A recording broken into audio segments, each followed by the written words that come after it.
the start, I was in dance from a very young age. I started playing piano, and then violin, and then flute, and then started singing. And singing was really where I felt that my heart was.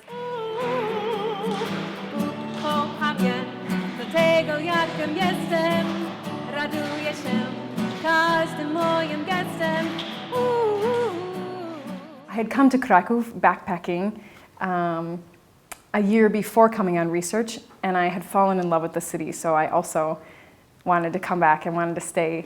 And through prayer, I felt that God was bringing me to Poland, leading me to Poland. And I couldn't read the language, I couldn't speak the language, I couldn't express myself or really know where I was going. But where I really felt at home was in the church. Any church that I walked into, I walked in and I felt, okay, this is home. There's adoration, there are hundreds of masses a day, and the churches are full, the masses are full, the lines for confession are long, and just the strong, reverent culture that surrounds me in this city.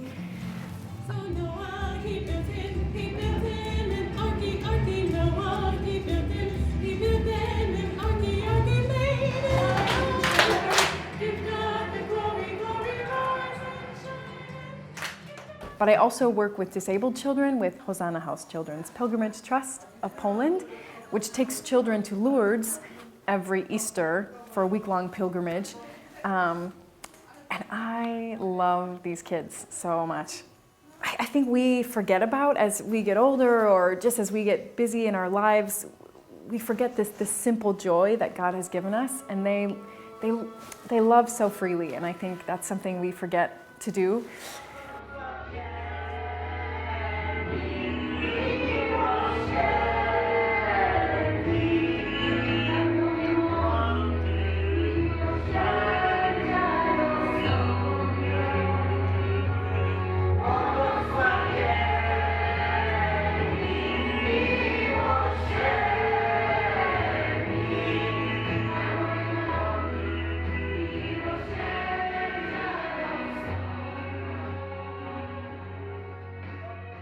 So we're leaving on Saturday, and we will be there for 1 week with probably 1,000 disabled children and children with support needs. And we're performing Błogosławiony Miłosierny, the official hymn, for all of the rest of the children, and inviting them to Cracow, inviting them to World Youth Day this July.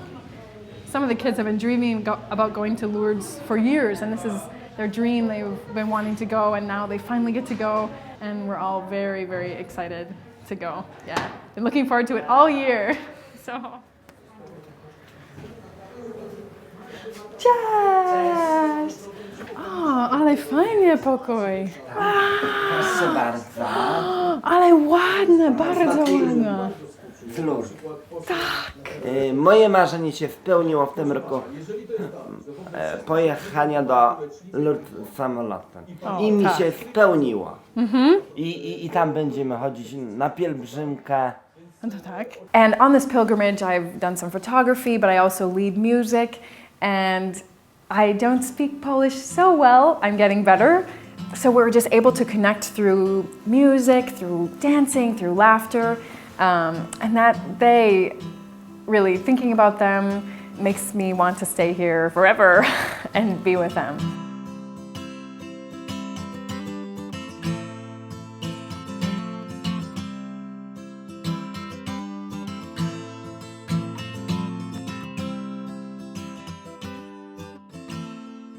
When I was in university, I was so busy and I was involved in so many things, to the point where I was just exhausted and tired and weary, and I didn't know what I was doing. And I went on a retreat my last semester of my senior year, and it was early on in the semester, maybe January, and that changed everything. I had a huge conversion, and I just realized, okay, I really need to take time for the important things in life, for the people around me, the relationships, instead of these accomplishments I was striving after.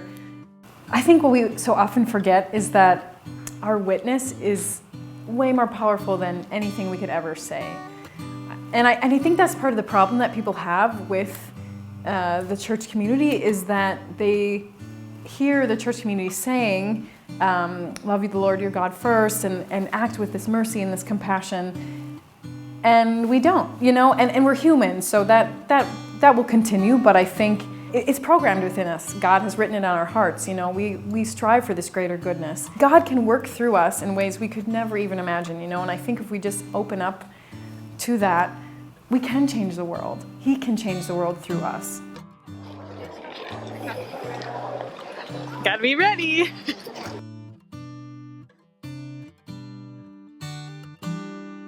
I was looking one day and saw the advertisement or little information box about the World Youth Day Choir and Orchestra, and I thought, what? This is so great. I want to be part of this so bad. Then I made arrangements for the audition, and if I couldn't, that I would be there to enjoy the choir and be there with music in whatever way I could be. And I don't know what it will look like. I've never been to a World Youth Day before. I know it will be crazy, but it will be amazing. Yes, I will definitely wave at you at World Youth Day.